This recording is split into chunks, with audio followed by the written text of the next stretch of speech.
शारदा शारदाम्भोजवदनां वदनाम्बुजे सर्वदा सर्वदास्माकं सन्निधिं क्रियात्।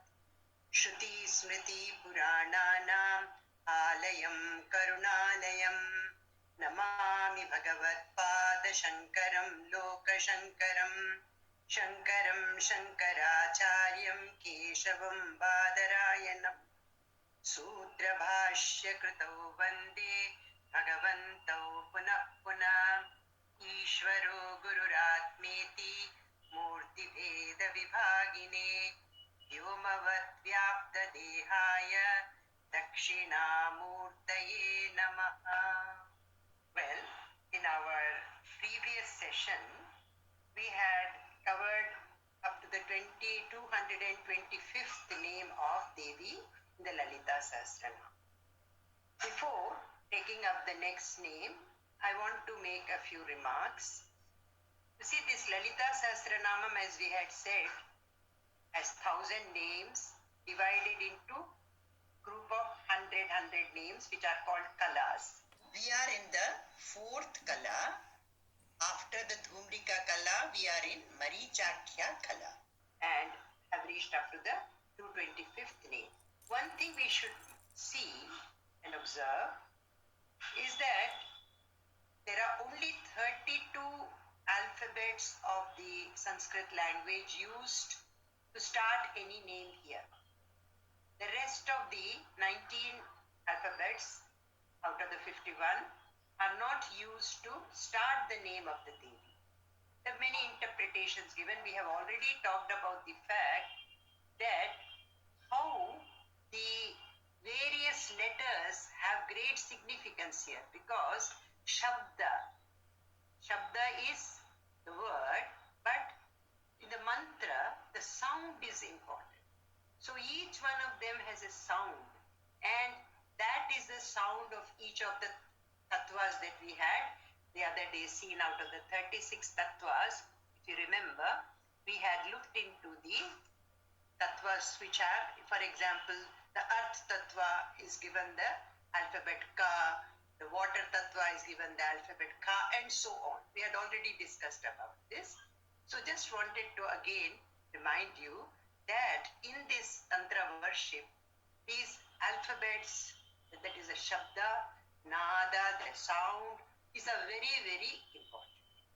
Now we take up the next name of the Devi after we had covered Mahabuddhi, Mahasiddhi, Mahayogeshwari, and she is the Ishwari of all the yogis. Now, coming to the 226th name of Devi, Mahatantra. They already said that there are 64 tantras. However, I must make a remark here that different people give different numbers for the tantras, tantra shastras. For example, it goes up to even 208. But generally, 64 texts are considered in the Tantra Shastra. And for example, Mahamaya Shambar, named Mohana Tantra, Yogi Jala Shambar, Tattva Shambar. Then in the next ones, which are Siddha Bhairava, Batuka Bhairava, various siddhis are described. We had discussed all this, so I'm not going to go into the details of that. However, she is the Mahatantra. What? Here, the Sri Vidya Tantra is considered to be Swatantra. Please understand, the word Swatantra means independent, but in Sanskrit language, if you break it up, it is Swatantra. It is not dependent on any other Tantra. And she is the Adhishtatri Devi of this Mahatantra.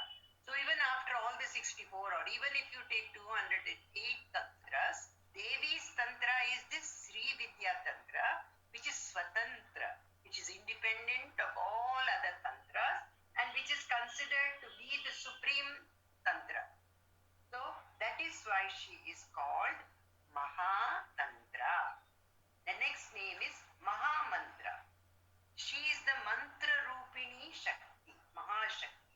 You see, even again, though we know are, something like 700 crore mantras like, from the body of Shiva. That is what we had said yesterday. Now, here, the word mantra is also explained by Bhaskar Rai ji at 3 levels. You see, what happens is, there are those jivatmas who have crossed over Maya. That is, they're very highly evolved souls, but still there is malapak. That is, there is some impurity there, because of which they get a birth. Normally, they get the Devata birth. And these Devatas are called mantra.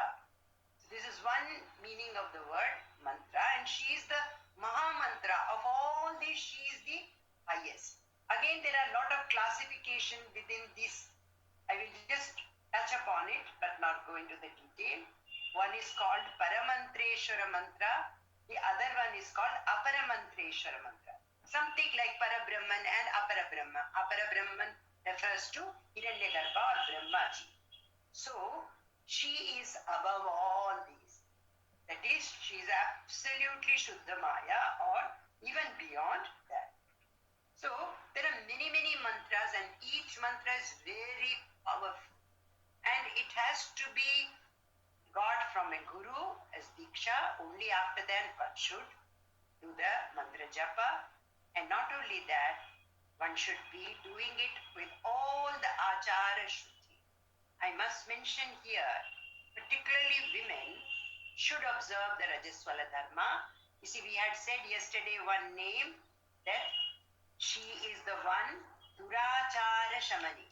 One of the Durachara we have all got into is, one is not observing these 3 or 4 days, when women should actually take complete rest, and they should not involve in themselves because of the impurity. They are not supposed to involve themselves in this kind of puja, etc. So, this is very important to observe. Otherwise, it is likely to have adverse effects, because mantras are very, very powerful. Then she is the Mahayantra. Again, there are many, many types of yantras which are used for puja. For example, the Puja Chakra, the Padma Chakra, the Lakshmi Chakra, Amrita Ghata, Meru Linga, and so on. But we have already studied about one yantra, which is the Sri Yantra, the Sri Chakra. So, that is the supreme yantra, and this is Devi's yantra, Mahayantra. That is why she is called Mahayantra. The main 3 yantras of Devi are called Sri Chakra, Sri Vidya, and Siddhi Vajra, Siddha Vajra. And these are all independent of other yantras or other tantra, as we have already mentioned. Mahasana. She is sitting over all the 36 tattvas. The 36 tattvas that we talked about. That is, she is sitting over all these tattvas, that is the Pancha Mahabhutas, earth, water, fire, air, space. Then over the 5 tanmatras, the subtle elements, scent, taste, sight, touch, hearing, and the karmendriyas, which are the excretion, sexing, grasping, moving, speaking, jnanendriyas, smelling, tasting, seeing, feeling, hearing. Then the empirical individual consisting of Prakriti, Ahankara, Buddhi, Manas, Purusha, and the limitations of Maya called Kanchukas, action, knowing, desire, time, fate, and the Shuddha Tattvas consisting of Kriya, Jnana Kriya, Ichcha Shakti, Jnana Shakti, and Shakti and Shiva. So, the 36th Tattva here is Maya. She is sitting over all this, which means she is pervading all these 36 tattvas, and therefore she is called Mahasana. It is her asana. In the next name, the 230th name is Mahayaga Kramaradhya. You see, she is worshipped in the Mahayaga Krama. There is a particular Krama, an order in which she is worshipped. Her yaga is done like that. And this Mahayaga worship is the worship of the 64 yogini. If you remember, we had in the Sri Chakra talked of the Nava Avaranas, the Nava Chakras that are coming, and in each we had said how many yoginis are there. In all the 64 yoginis, their worship is called Mahayaga. The first one is called Akshobhya, and all the yoginis are considered to be Amsha of Brahman.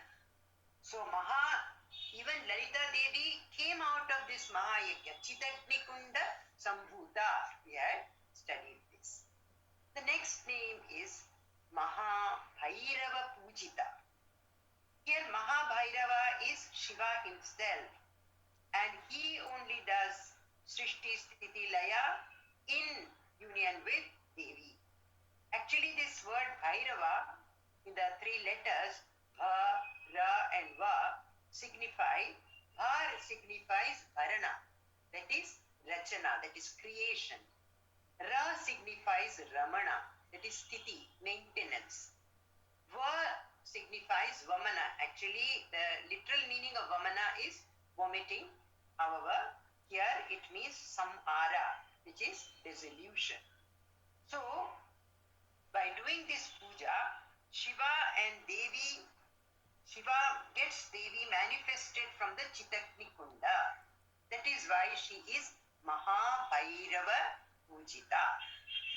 Next name is Maheshwara Mahakalpa Mahatandava Sakshini. See, she is the only witness of Mahapralaya. You see what happens in the Mahapralaya? Everything gets dissolved in seed form and it gets merged with Devi. So, she is the only one who is witnessing this Mahapralaya when only Parabrahman is there. And here Parabrahman is signified as Maheshwara. And he is doing Tandava Nritya. What does it mean? He's in absolute bliss. He's all alone. Alone means she is there with all the Jivatmas in seed form in her. And she is the only witness of this Mahapralaya and the Mahatandava that Shiva does. Yesterday was Tiruvadira, that is the birthday of Shiva. And in Chidambaram, we have Nataraja. What is the significance of Nataraja? That is the Tandava Nritya of Maheshwara. For example, Bhaskaraji gives even the sound of that dance, that Tandava Nritya. Dim, dim, sudim, pacha, pacha, jama, jama, prajama, and so on. Such sounds come. He has in one hand the Damaru and he is dancing. That is called the Tandava Nritya. It means all the Jivatmas are now in seed form and unmanifested within the Avyakta, that is Devi. Nothing is now manifested during dissolution or Pralaya Kala. Actually, there is a beautiful song by Ramaprasad in Bengali where he says, "Oh mother, you see, everything is gone. But how is it that you are wearing in the garland of the heads of people? Munda. Everyone's skull is, it is this picture of Kali you might have seen where she has got a garland of these skulls of various people. How is it that in Pralaya when everything went away, you still have these skulls as your garland?" he says. And even Sri Ramakrishna gives a very beautiful, homely example. How has she got all these seeds within her? If you are in the village, women will preserve the seeds of this harvest season. They will take the seeds, put them in different pots and preserve it for the next sowing season. In the same way, Devi here is keeping all the Jivatmas in seed form in her, and she is the only witness of Mahatandava Nritya of Maheshwara. Then the Kalpa, the Mahakalpa is getting over. Then the name is Kamesha Mahishi. Simply means she is the wife of Mahakameshwara that we have already talked about. She is Mahatripura Sundari. You remember we had said that this Tripura means so many triads. One is the Jagrat Swapna Sushupti, that is the wakeful state, the dream state, and the deep sleep state. These are called the three puras. Or she is the measured, the measurer, and the thing which is being measured. Matra, Neya, Mana. Like that, in the Omkara we said A, U, Ma, all these come in the triad. So, she is the Turiya beyond all this. However, she is called Mahatripura Sundari. Now, we come to the name of Devi, Chatushashti Upacharadhya. You see, she is worshipped with 64 upacharas. I will presently tell. Normally, all of us are supposed to do puja every day with Shodasha Upachara. That means 16 upachara. You see, when a guest comes to your house, you like that person, what do? You offer them a seat. You take, in the bathroom, you keep a new towel for them to wash their hands or feet. And then you give them, some scent, etc. Or kumkum, or chandan. That is, you really treat them and then you offer them things to eat. If they're going to stay with you every morning onwards, from toothpaste to brush to everything you give. In the same way, there are 64 upacharas. Of course, every day one cannot do 64 upacharas. So these 64 upachara pujas are done once in a month on Paurnami or on a special occasion. Every day it would be only the Shodasha Upachara, that is 16 types of worship. Now just let us get an idea of this 64 Upachara. They are very beautiful. They will make you feel you are near Devi. See, every day when we do puja, why is this worship done? Why are the worships prescribed in our Shastras? This is what is called karma. When we do it nishkama, without any desire, just that Devi, I want to do it for you, then it becomes nishkama karma. And what is the benefit one gets? Chitta Shuddhi. That means if for a long period one does all these pujas and upacharas, what will happen is one will be able to get this Chitta Shuddhi. There won't be kama, krodha, lobha, moha, etc. And that is what we mean by saying somebody becomes nirmala. Nirmala means they have none of these shat ripus. That is, there is no anger, etc. So let's see what are all the various offerings made to Devi. That is the 64 upachara. In the early morning activities, what are there? We say Suprabhadam to Venkatesha Suprabhadam, Rama Suprabhadam, like that. There are Suprabhadam for Devi. So waking the ever-awakened Amba. That is the first thing one do. Then what do? We offer her a twig for brushing the teeth. Then Mangala Arati is done. Then shouting joy along with Bheri Ninadam on seeing the deity. Then offering pranams to the Lord before entering for puja. This is the first thing one does in the morning. Then there are these other things. Inviting Amba. That is, we ask her, please come. Then we offer mother a seat. Then we try to make her comfortable. Then what do? We wash her feet respectfully. Then Arghyam is offered to her as a welcome and respect shown to her. Arghyam means water. You put water from your pot to like that with a spoon. Then offering water to wash the mouth. Each time we say, I am doing this for you, mother. Offering madhuparka. Then water to wash the mouth. That is, honey is given and then asked her to wash her mouth. Offering Amba padukas so that she may come to the bathing place. Then cleaning Divine Mother's body with a damp cloth to remove old kumkuma, chandana, etc. This is called Nirmalya. This early morning, if you go to Kanyakumari temple or any Devi temple, for that matter, any temple of any god, this Nirmalyam is considered very, very sacred. At that time, you can see the Vigraha, the idol of the god, without any ornamentation, that is, without any alankara. Then rubbing mother's body, especially the head, with fragrant oils. Then bathing Amba in fragrant flower water. Then bathing her in milk. Then bathing her in curd. Bathing her in ghee. Then in honey. Bathing her in sugar. Then bathing her in water consecrated with mantras. Then what do? Removing oil, ghee, etc. with flour, flour, that is either atta or rice flour.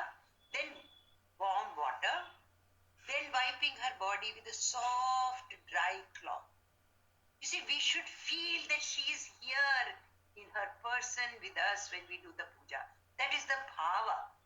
Then dressing her in her upper and lower cloth, offering Gayatri thread, then offering Achamana again after dressing, then arranging her hair, decorating her with bracelets, necklaces, rings, etc., offering Padmaragam, that is the different gems, Ambamani, Vajram, Vaiduriyam, all the kinds of gems and pearls, etc. Then offering various colors of clothing, bells, kavachas, turbans, capes, etc. Then offering flowers to her soft saffron lotus feet, offering incense, then offering lamps along with Ghanta Sevana, that is bell, we ring the bell, isn't it?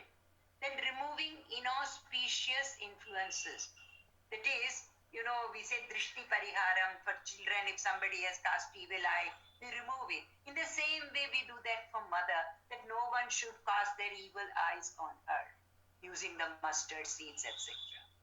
Offering Naivedyam, that is food for her. Then offering spices for a fragrant mouth after eating, isn't it? Kapoor or cardamom, etc. Then betel is offered. Then offering a couch for her to relax. Then offering gandha, again, good scent is offered to her. Then offering her a crown. Then offering her varieties of garlands and flowers. Again, we have other upacharas like offering her a mirror, offering her a chamara, the kind of a big, chamara is made out of the hair of a particular animal in the Himalayas. It's very sacred. That chamara, finally we show that, isn't it, after Arati. Then we also offer her a chhatra, that is, we show an umbrella to her. Then at this time one can sing, one can play instruments, one can dance. Again one offers Arati, then taking the deity to a special mandapa, then bringing her back to her Simhasana. Next, we have Bhoga offering, foot wash to mother, mouth wash again, and then offering her another meal while burning the incense, offering betel, the betel leaf, then performing Arati. And the concluding puja consists of recitation of verses, circumambulation of deity, that is Pradakshina, and so on. Finally, then there are things offered to her at night, touching one's head at the saffron, lotus feet of the deity, taking Charanamrita and flower prasada on one's head, taking the food remnants of Amba as prasad, Uchishta we say, sitting at the feet of Amba ready for service. This is the night service. Making a nice bed for Amba with soft cloth flowers, offering one's hand to Amba and offering her padukas to bring her to the bed. Then receiving her at the bed with great festivity, washing her feet, then drying them, offering gandha, flowers, betel, condensed milk, fan, etc. Then having Amba lie down in the bed for a yoga nidra and massaging her lotus feet, having the bhava of a mother in mind. Now these 64 upacharas are normally done in temples, and that is why the vibrations there are very, very good. However, those who are Srividya Upasakas, they do such kind of upacharas. All the 64 upacharas on particular special days when they try to worship Devi. So these are the 64 upacharas. Therefore, what is she called? Chatushashta Upacharatya. That is, she is the one for whom the 64 upacharas are done. Therefore, she is called Chatushashti. Chatushashti means 64 Upacharatya. Similarly, the next name is Chatushashti Kalamayi. It means she is the one who has 64 kalas, 64 arts, let us say. What are these 64 skills? Among the 64 skills are listed Geeta Vidya, singing. She is the one who is providing us these skills. Vada Vidya, playing on instruments. Nritta Vidya, dancing. Natya Vidya, that is theatricals or theatre. Alekhya Vidya, painting. Vishesha Kachedya Vidya, painting the face and body with color. You see, you should remember in India, this entertainment industry was very flourishing. That is, everyone had scope of specializing in any one of these colors, and on festive occasions in temples, many of these people were given an opportunity to show their kala or their skill in this. Tandula Kusuma Bali Vikara, preparing offerings from rice and flowers. Pushpastarana, making a covering of flowers for a bed. Dashana, Vasananga Raga, applying preparations for cleansing the teeth, clothes and painting the body. Manibhumika Karma, making the groundwork of jewels. Saya Rachana, covering the bed. Udaka Vadya, playing on music in water. Udaka Ghata, splashing with water. Chitra Yoga, practically applying an admixture of colors. Malya Grathana Vikalpa, designing a preparation of wreaths. Shekhara Pida Yojana, practically setting the coronet on the head. Nepatya Yoga, practically dressing in the retiring room. Karnapatra Bhanga, decorating the tragus of the ear. Sugandha Yukti, practical application of aromatics. Bhushana Yojana, applying or setting ornaments. Similarly, you have Aindrajala, that is juggling. This is a very important art. Pauchumara, kind of art. Hastalaghava, sleight of hand. Chitrasakupa, Akshya, Vikara Kriya, preparing varieties of delicious food. Panaka Rasa Raga Sava Yojana, practically preparing palatable drinks and tinging draughts with red color. Suchivaya Karma, that is needleworks and weaving. Sutra Krida, playing with thread. Veena, Damaruka Vadya, playing on stringed instruments or on percussion instruments. Prahelika, making and solving riddles. Durvachaka Yoga, practicing language difficult to be answered by others. Pustaka Vachana, reciting books. Natika Khaika Darshana, enacting short plays and anecdotes. Kavya Samasya Purana, evolving enigmatic verses. Pattika Vetra Bana Vikalpa, designing preparations of shield, cane and arrows. Tarka Karma, spinning by spindle. Takshana, carpentry. Vastu Vidya, engineering. Raupya Ratna Pariksha, testing silver and jewels. It's a very important art to be able to tell the purity of that particular metal or jewel. Dhatuvada, metallurgy. Maniraga Jnana, tinging jewels. Similarly, you have many more. We have so far only covered something like 40 colors, but there are many more colors which are also listed in the papers that have been circulated to you. And you just see these other colors that are there. I have already mentioned the major colors. So there are such 64 forms of art, and she is the one, she's Saraswati herself, That is why we pray to Saraswati to be able to get these colors That is why she is called Chatushashti Kalamayi.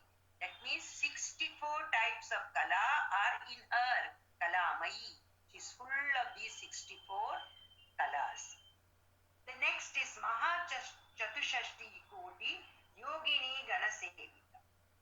Here there are 64 crore yoginis. Earlier I had said there are 64 yoginis. 64 is the square of 8. If you remember when we were studying the Sri Chakra, we had talked of 8 yoginis: Brahmi, Maheshwari, Kaumari, Vaishnavi, Varahi, Mahendri, Chamunda and Mahalakshmi. They have in turn 8 Shaktis. So in all they are 64. And each one of these Shakti has 1 crore yoginis. So it totals to 64 yoginis.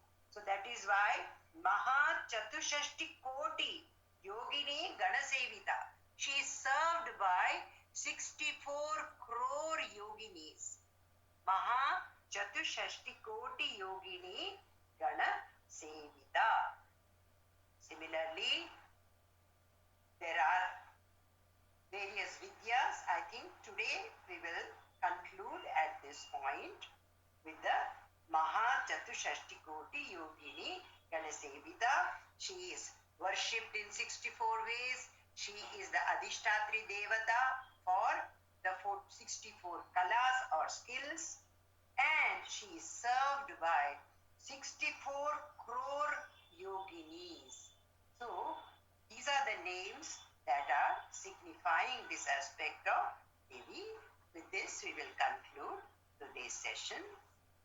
Shruti Smriti Purananam Alayam Karunalayam Namami Bhagavat Pada Shankaram Loka Shankaram Shankaram Shankaracharyam Keshavam Badarayanam Sutra Bhashya Kritau Vande Bhagavantau Punah Punah Ishvaro Gururatmeti Murti Veda Vivagine Vyomavatyapta Dehaya Dakshinamurtaye Namaha.